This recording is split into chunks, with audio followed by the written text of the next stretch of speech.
Hola, buenas.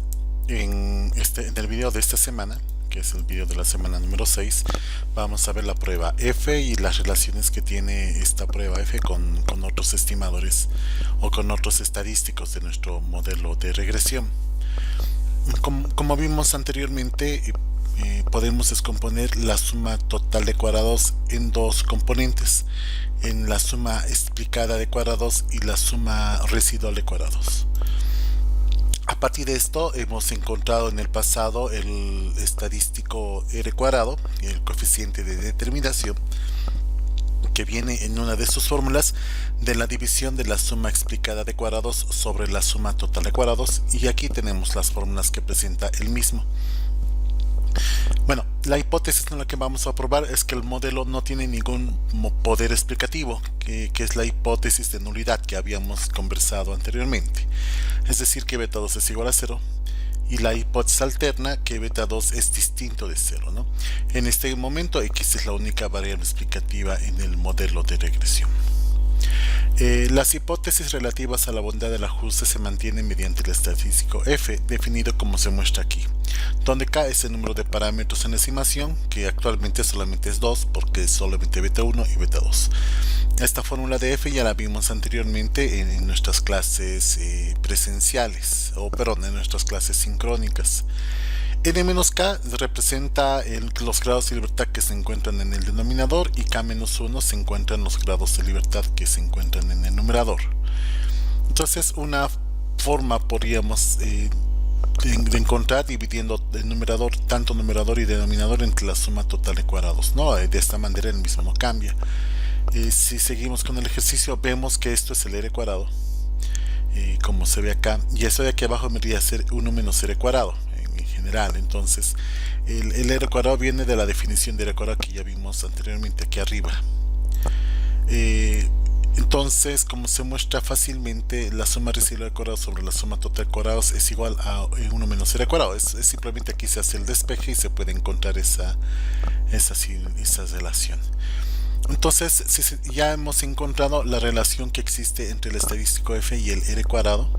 F va a aumentar monótonamente a medida que R cuadrado va aumentando de esta forma y disminuye al mismo tiempo, ¿no? O sea, los dos tienen el mismo signo en ese sentido.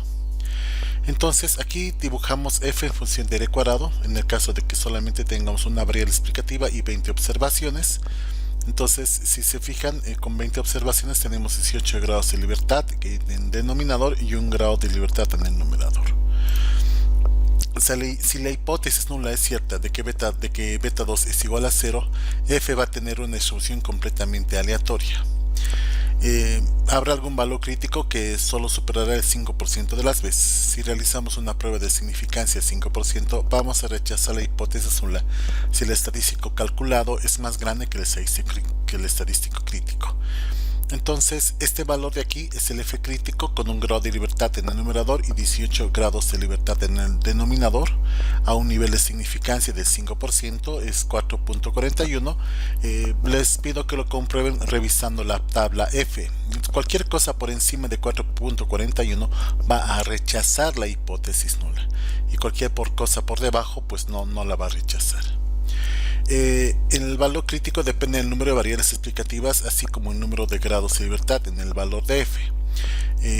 El R cuadrado, que está relacionado con ese valor F, entonces en este caso estamos hablando de una prueba de significancia de 5%, el valor F va a ser 4.41. Entonces, si quisiéramos ser más precavidos, podríamos hacer una prueba dice al 1%. Para ello el valor crítico de F es 8.29, donde el R cuadrado va a ser 32. Entonces, cuando el R cuadrado es 20 con un 5%, y el R cuadrado va a ser 32 con un 1% de significancia. Si quisiéramos ser más precavidos, podríamos hacer otro tipo de situaciones, ¿no? Si el R cuadrado es más grande que 32, el F va a ser superior a 8.29 y rechazaremos la hipótesis nula al 1% de significancia. Entonces aquí estamos viendo la relación intrínseca e implícita que está entre f y el r cuadrado. Un r cuadrado grande está asociado a un f que va a ser significativo o que va a mostrar estimadores significativos. Un r cuadrado bajito va a estar asociado a un f que nos muestre estimadores no significativos. ¿Por qué no realizamos la prueba indirectamente a través de f en lugar de directamente a través de r cuadrado? Porque todo sería más fácil calcular valores críticos de r cuadrado a partir de los valores críticos de f, ¿no? En realidad es que la prueba f puede utilizarse para varias pruebas de análisis de la varianza. En lugar de tener una tabla específica para cada prueba, es más conveniente tener una sola. Es por eso que el r cuadrado no es una buena medida de bondad del ajuste en ese sentido. Por ejemplo, en este análisis de regresión simple, las hipótesis nula y las hipótesis alternativas son matemáticamente exactas, las mismas que la prueba de la t de dos colas. Entonces, ahí estamos viendo la relación que existe entre el t de beta 2 y la prueba f. Son exactamente la misma, porque tenemos la misma hipótesis en ese sentido. La respuesta es no. Demostraremos por un análisis de regresión el estadístico f es el cuadrado del estadístico t de Stubing.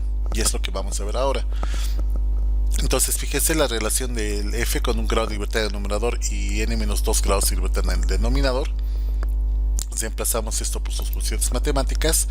Tenemos que la suma explicada de cuadrados va a ser igual a esto, al valor de y sombrero menos y sombrero todo elevado al cuadrado sobre sigma cuadrado de u, que ya en la anterior clase habíamos determinado que este sigma cuadrado de u o la varianza la varianza del modelo va a estar en el denominador del análisis de varianza, ¿no? Continuando con el modelo, podemos aplicar un factor común y encontramos x menos x media al cuadrado por beta 2 al cuadrado. Beta 2 puede salir de la suma anterior ya que se trata de una constante. Y fíjate, de este modo tengo que beta 2 al cuadrado dividido entre la varianza al cuadrado dividido entre la suma de las x chiquitas al cuadrado, ¿no? Y eso básicamente, bueno, vamos a mover ese término al denominador, básicamente es el lesor estándar de beta 2. Entonces, si se fijan, lo que tengo aquí es el estadístico t de Studen, que está elevado al cuadrado.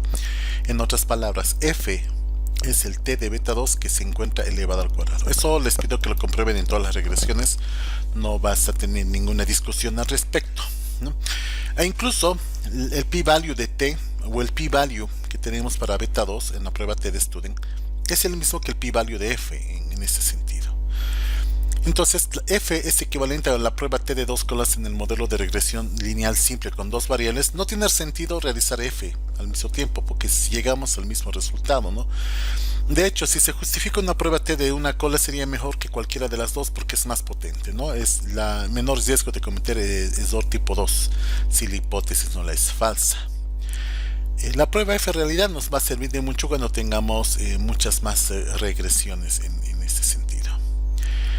Bueno, aquí les presento la regresión del ejemplo de dataset 1 dataset que vamos a trabajar más adelante. Si se fijan los resultados que hemos encontrado acá, comparemos los valores. Aquí tengo la suma explicada de cuadrados, que es el valor que está con amarillo, bien definido.